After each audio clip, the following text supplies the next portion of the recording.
Olá, aqui é o Lucas e esse é mais um vídeo da série Desmistificando Apocalipse. No vídeo de hoje nós vamos estar falando sobre a igreja de Esmirna. Para você que ainda não assistiu o vídeo sobre o panorama histórico de Apocalipse, eu recomendo que você assista antes de assistir esse vídeo, para entender um pouquinho melhor do contexto histórico e de como viviam os cristãos daquela região onde estava localizada a igreja de Esmirna. Então, sem demora, vamos para o texto? Apocalipse capítulo 2, versos 8 ao 11 diz assim: Ao anjo da igreja de Esmirna escreva o seguinte: esta é a mensagem daquele que é o primeiro e o último, que morreu e tornou a viver. Eu sei o que vocês estão sofrendo, sei que são pobres, mas de fato são ricos. Sei como aqueles que afirmam que são judeus, mas não são, falam mal de vocês. Eles são um grupo que pertence a Satanás. Não tenham medo do que vocês vão sofrer. Escutem.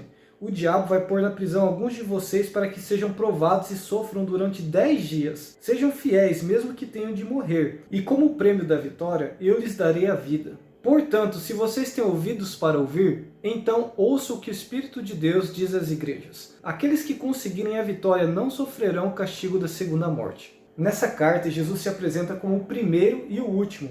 E essa é uma das características de Jesus que a gente viu lá no prólogo de Apocalipse. Mas não é à toa que Jesus se apresenta com essas características para a igreja de Esmirna, pois essas características trazem uma mensagem de encorajamento para aquilo que a igreja estava enfrentando. Esmirna é uma igreja que Jesus não traz nenhuma palavra de advertência, apenas a palavra de afirmação e encorajamento. É interessante notar que mesmo sem advertências, Esmirna é uma igreja que estava sujeita a passar por sofrimentos, caindo por terra essa falsa mensagem dizendo que o cristão não pode sofrer. Era bem provável que os cristãos da igreja de Esmirna estavam passando perseguições por conta de judeus contrários à fé cristã, que perseguiam a igreja do Senhor porque estavam perdendo muitos seguidores para o cristianismo. E também é bem provável que eles estavam passando por perseguições por conta do próprio Império Romano. Isso era algo bem comum na época, como a gente pode ver no livro de Atos, capítulo 14. Jesus traz também nessa carta a revelação que essa igreja passaria por uma tribulação que duraria 10 dias. E como a gente viu no vídeo do significado dos números, é bem provável que esse número 10 não seja literal. Ele significa um período de tempo que tem começo, meio e fim. Pode ser 10, 20, 30 dias, nós não sabemos. E o fato de ter sido usada a unidade de tempo dias significa que essa tribulação duraria um período curto de tempo. Jesus também traz nessa carta a informação que essa igreja era pobre,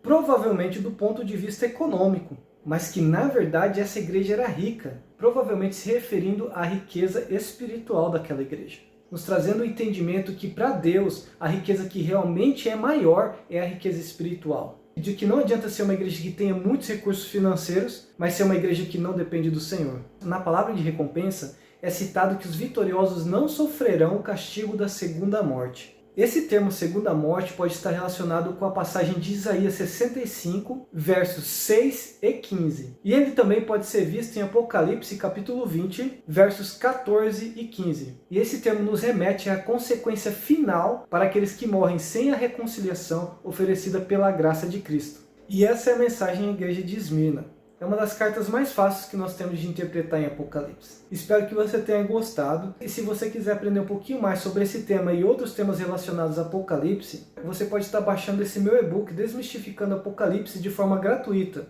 E eu vou deixar o link para download aqui na descrição do vídeo. Por hoje é só, até o próximo vídeo, que Deus vos abençoe.